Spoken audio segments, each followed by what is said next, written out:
कि प्रधानमंत्री जी किस लिए आए हैं। वैसे केंद्र और ममता की खींचतान कोई नई नहीं है। चुनाव से पहले ममता बनर्जी ने प्रधानमंत्री के मंच पर ही अपना गुस्सा दिखाया था, तो चुनाव के बाद कोरोना की बैठक में नहीं बोलने देने पर भी आरोप जड़ा।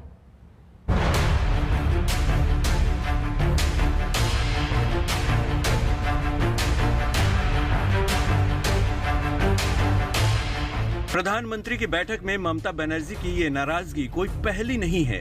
इस बार तो ममता बैठक में ही नहीं शामिल हुई, लेकिन 20 मई को कोरोना पर वर्चुअल मीटिंग में ममता ने शरीक होने के बाद अपना गुस्सा निकाला।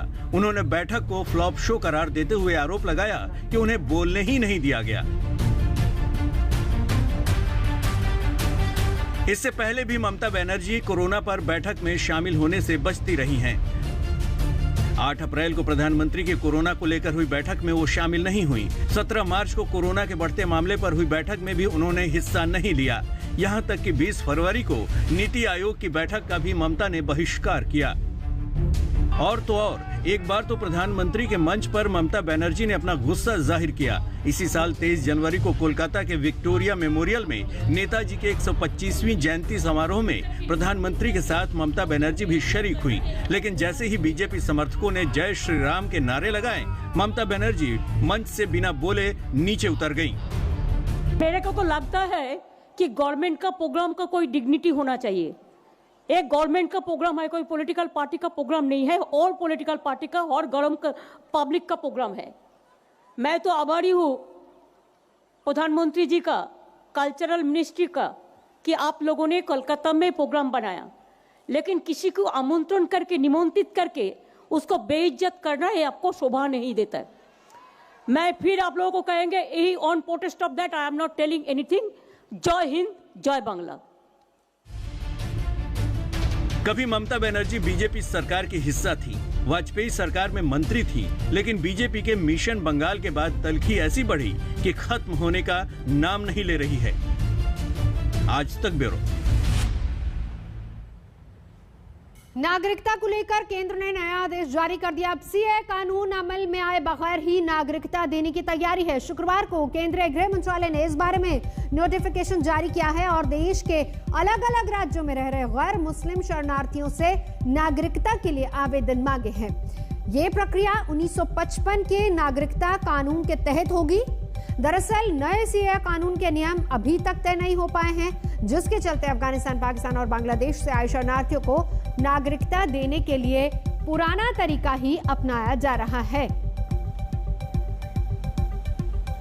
5 राज्यों के 13 जिले हैं जहां पर रहने वाले शरणार्थी कर सकते हैं आवेदन। ऑनलाइन ही आवेदन होगा, पुराने नियमों के तहत ही आवेदन होगा। और कहां-कहां शरणार्थी बसे हैं ये भी आपको बता देते हैं। गुजरात के मोरबी, पाटन, राजकोट, बड़ोदरा में, इसके अलावा राजस्थान, हरियाणा, पंजाब में भी और छत्तीसगढ़ में भी शरणार्थी बचे हैं। चलिए हम आपको ग्राफिक्स के जरिए बताते हैं कि कहां-कहां पर शरणार्थी और किस तरीके से वो ऑनलाइन इस पर आवेदन कर सकते हैं। तो सबसे पहले अगर बात की जाए, 5 राज्यों में कुल मिलाकर रह रहे हैं शरणार्थी। गृह मंत्रालय की ओर से अधिसूचना जारी की गई है।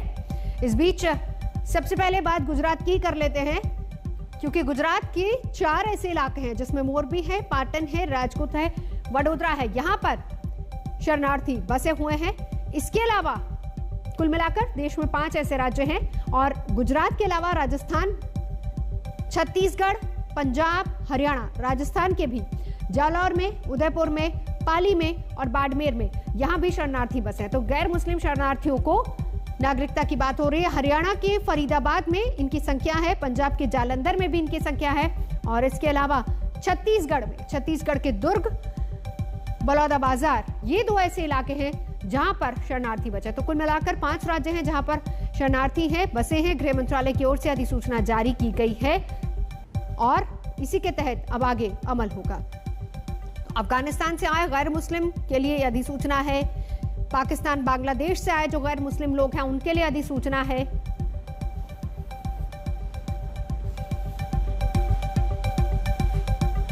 पांच राज्यों में शरणार्थी रह रहे हैं, ऑनलाइन आवेदन के लिए उनको कहा गया है। और आइए बात करते हैं अनलॉक की